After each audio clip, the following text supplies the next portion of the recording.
Hello everyone, कैसे हो आप लोग। आई होप आप लोग सब सही होंगे।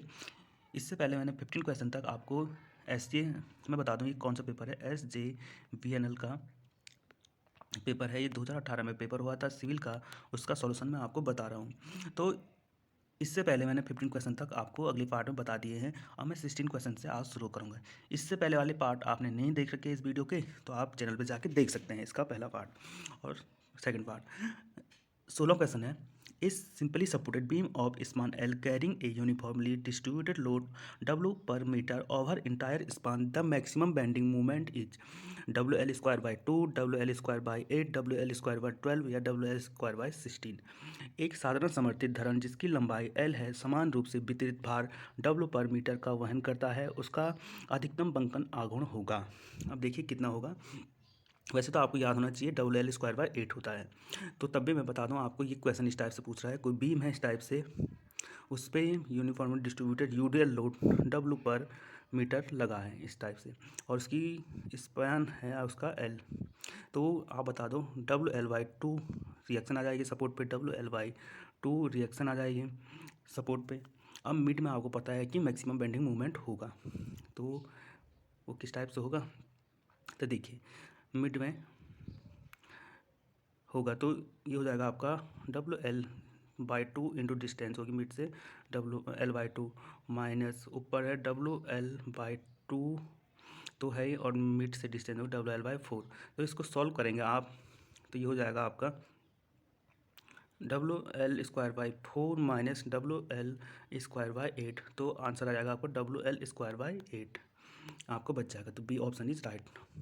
देखिए the bending equation is written as. अब बेंडिंग इक्वेशन को किस टाइप से लिखते हैं, ये है M/I σ/y E/r, या I/m σ/y या E/r। C है M/I σ/y या R/e। D है M/I y/σ B E/r।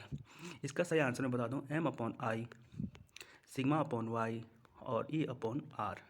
ये देखिए मूवमेंट हो गया, ये I हो गया मूवमेंट ऑफ इनर्शिया, ये शियर स्ट्रेस होगी, ये y आपका लेंथ का हाफ लेते हैं इसमें, और E होगा मॉडुलस ऑफ इलास्टिसिटी, और R होगा आपका रेडियस। तो इस टाइप से ये इक्वेशन होगी, तो ए इज राइट आंसर, ये आपको याद होना चाहिए। The section in which steel is not fully stressed to permissible value when shear in concrete reach the maximum value is called. वह अनुभाग जिसमें कंक्रीट में तनाव अधिकतम मान तक पहुंच जाए जबकि स्टील अपने अनुमत मान पर पूरी तरह से नहीं पहुंच गया हो, कहलाता है। क्या कहलाता है? Under reinforcement section, over reinforcement section, balance section या क्रिटिकल सेक्शन। अवर प्रतिबल अनुभाग, अति प्रतिबल अनुभाग, संतुलित अनुभाग या क्रिटिकल अनुभाग। तो मैं आपको बता दूं, इसमें कह रहा है स्टील अपने परमिसिबल लिमिट पर तक नहीं पहुंचा है, परमिसिबल लिमिट तक नहीं पहुंचा है, और कंक्रीट पहुंच गया है। तो ये हो गया आपका पहली बात, तो ये ओवर एनफोर्समेंट सेक्शन हो गया। अब मैं दूसरे टर्म में आपको बताऊं क्रिटिकल न्यूट्रल एक्सिस के टर्म में या एक्चुअल न्यूट्रल एक्सिस की। यदि एक्चुअल न्यूट्रल एक्सिस ऊपर है क्रिटिकल न्यूट्रल एक्सिस की, तो ओवर एनफोर्समेंट सेक्शन होता है। यदि क्रिटिकल न्यूट्रल एक्सिस ऊपर है एक्चुअल न्यूट्रल एक्सिस से, तो ये अंडर एनफोर्समेंट सेक्शन होता है। यदि क्रिटिकल और न्यूट्रल एक्सिस एक ही साथ मिलते हो, तो ये बैलेंस सेक्शन होता है। आई होप आपको समझ आ चुका होगा। अब 19वां क्वेश्चन है, the maximum tension reinforcement in RCC beam can have etch 6% BD, 4% BD, 2% BD या 0.2% BD। बी है विड्थ ऑफ बीम और डी है डेप्थ ऑफ बीम। एक RCC बीम में अधिकतम तनाव कितना, प्रतिबल कितना होगा, प्रबलन कितना होगा, 6%, 4%, 2% या 0.2% BD। बी है बीम की चौड़ाई, डी है बीम की गहराई। तो बता दें कितना होता है। इसका सही आंसर यहाँ पे 4% BD होगा। The maximum tension reinforcement in RCC beam, ये होगा आपका 4% ऑफ BD। ये आपको याद रखना पड़ेगा। और आपको पता होगा 6% भी लेते हैं कहाँ पे, कहीं कहीं पे 6% BD ये वहाँ पे लेते हैं जहाँ पे हम ओवरलैप करते हैं प्रबलन को, या रेनफोर्समेंट ओवरलैप होती है, तो वहाँ पे 6% लेते हैं। पर यहाँ पे कुछ ऐसा कुछ बोला नहीं है, तो 4% इज राइट आंसर होगा। The maximum percentage of steel in RCC slab using mild steel reinforcement is. Mild steel प्रबलन का उपयोग करते हुए RCC स्लैब में स्टील का न्यूनतम प्रतिशत होता है 0.32%, 0.5% 0.30% या सी है 0.15% या डी है 0.12%। अब मैं इसका आंसर बताऊँ आपको। इससे पहले वाले क्वेश्चन का जो आंसर था आप यहाँ से देख सकते हैं कि द मैक्सिमम एरिया और tension reinforcement in beam shall not exceed explanation है if tensile reinforcement of beam should exceed 4% of total gross area then some cracks will be develop in concrete. देखिए तो 0.4% इज मैक्सिमम होता है cross section area की, आपको ये पता होगा।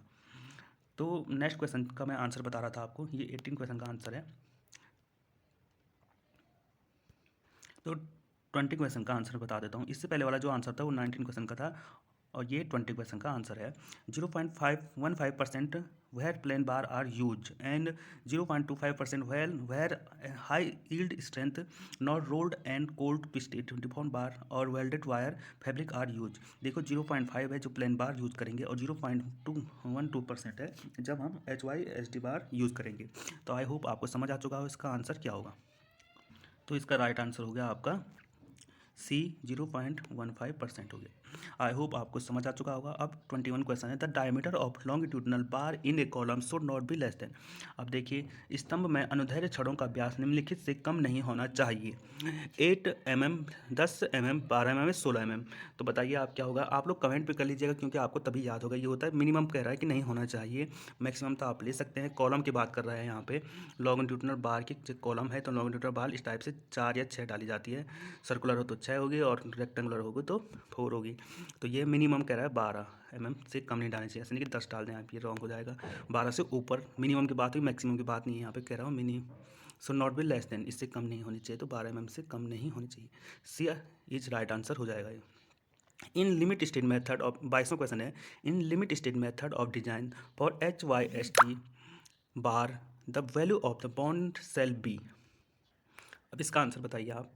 Decrease by 30%, increase by 30%, decreases by 60% या इंक्रीजेज बाय 60%।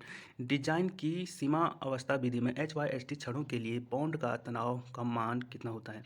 तो आपको पता ही है यदि हम HYSD बार यूज करते हैं तो बॉन्ड का तनाव का मान इंक्रीज होगा ही होगा, और कितने परसेंट होगा आपका HYSD में आपका होता है 60%। आई होप आपको समझ आ चुका होगा। ये है एक शॉर्ट कॉलम 23वां क्वेश्चन है, ये थोड़ा सॉल्यूशन वाला क्वेश्चन है, तो आपको बता दूं किस टाइप से होगा।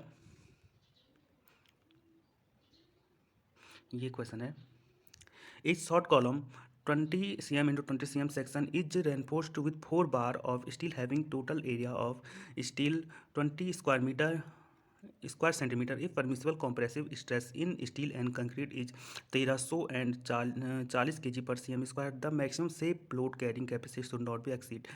ये होगा आपका 412 41 20 kg, 41 200 kg या 41 2000 kg, इस टाइप से होगा।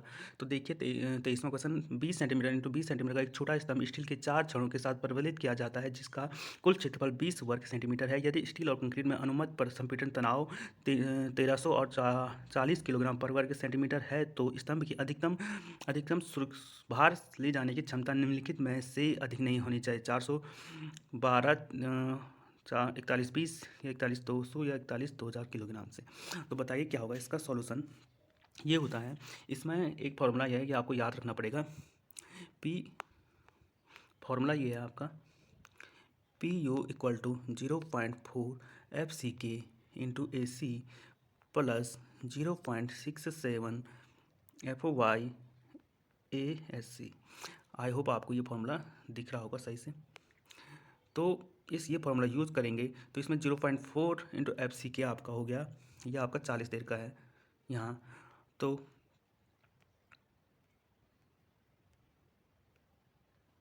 आपका 40 हो गया और AC हो गया आपका 20 इंटू 20 हो गया, ये है आपका,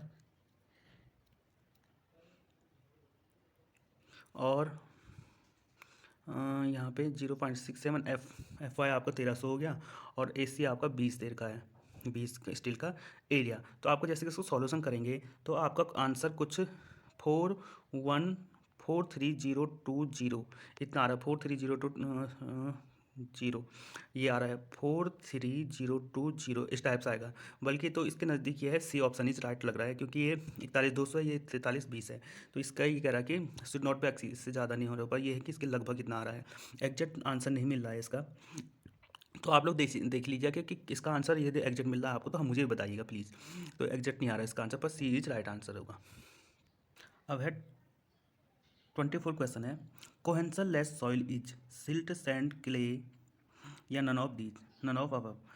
ससंजनहीन मृदा होती है, सिल्ट, बालू, मृतिका, इनमें से कोई नहीं। तो इसका सही आंसर है आपका बी, सैंड है, जो कोहेंसल लेस सॉइल है। अब इसकी डेफिनेशन मैं आपको बताता हूँ किस टाइप से होती है। डेफिनेशन ये है कोहेंसल लेस सॉइल की, कि cohesionless soil is soil that contains elements that do not stick together. Soil analysis period to constructed provides information critical to the success of traceless operation. Example, cohesionless soil are sand and gravel. इस type से है ये वो होती है जो element एक दूसरे के साथ चिपकती नहीं है या स्टिक नहीं होती, एकदम एक दूसरे के साथ जुड़ती नहीं है, तो कोहेंसनलेस सॉइल होती है। तो ये होती है सैंड एंड ग्रेवल। तो यहाँ पर ग्रेवल नहीं था ऑप्शन, तो सैंड इज राइट आंसर हो जाएगा यहाँ पे।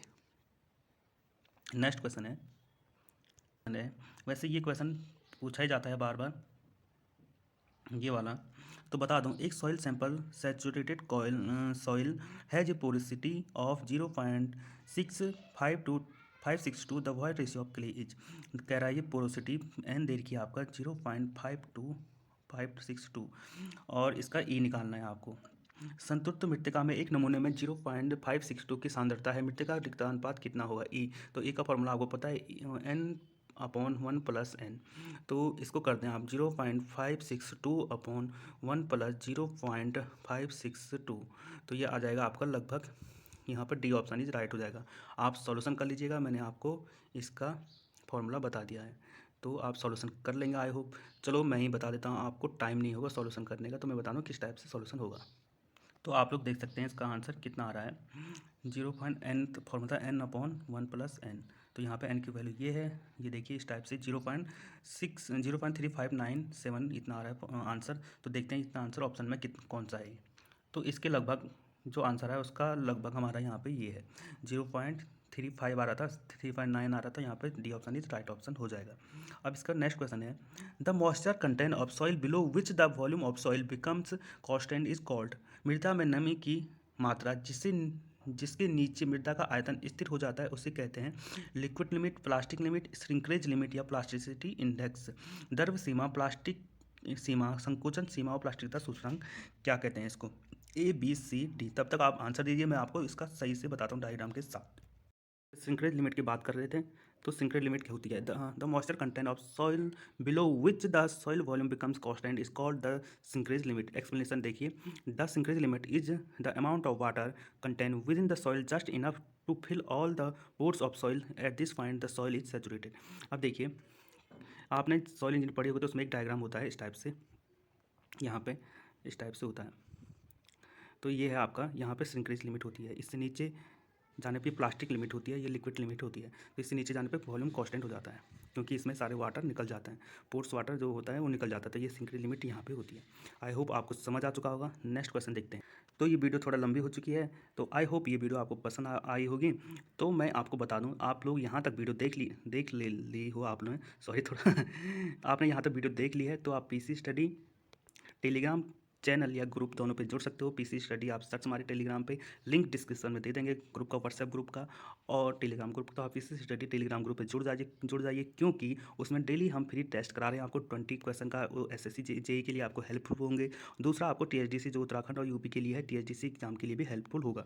तो आप जाइए और विजिट कीजिए आप पीसी स्टडी टेलीग्राम चैनल। आई होप आपको समझ आ चुका होगा हर चीज़, हर तरीके से हमने ज़्यादा से ज़्यादा मेहनत की आपको समझाने के लिए। तब भी आपको लगे कि हमारी वीडियो में कुछ प्रॉब्लम है, आपको समझ नहीं आ रहा, तो हम और इम्प्रूवमेंट करेंगे। प्लीज़ आप कमेंट कर लीजिएगा हमें, और हमें मेल भी कर सकते हैं आप, डिस्क्रिप्शन में आपको मेल आईडी में मिल जाएगी। तो आप जुड़िए, सब्सक्राइब कर लीजिए इस चैनल को, क्योंकि हम ऑल इंडिया लेवल पे कहीं भी जेई की कोई भी सिविल इंजीनियरिंग का पेपर है उसका सॉल्यूशन आपको बताएंगे, और इसकी पीडीएफ हम टेलीग्राम पर आपको सेंड कर देंगे। तो आपको क्या है, सब्सक्राइब करना है और लाइक कर दो इस वीडियो को। Thank you everyone, thank you so much.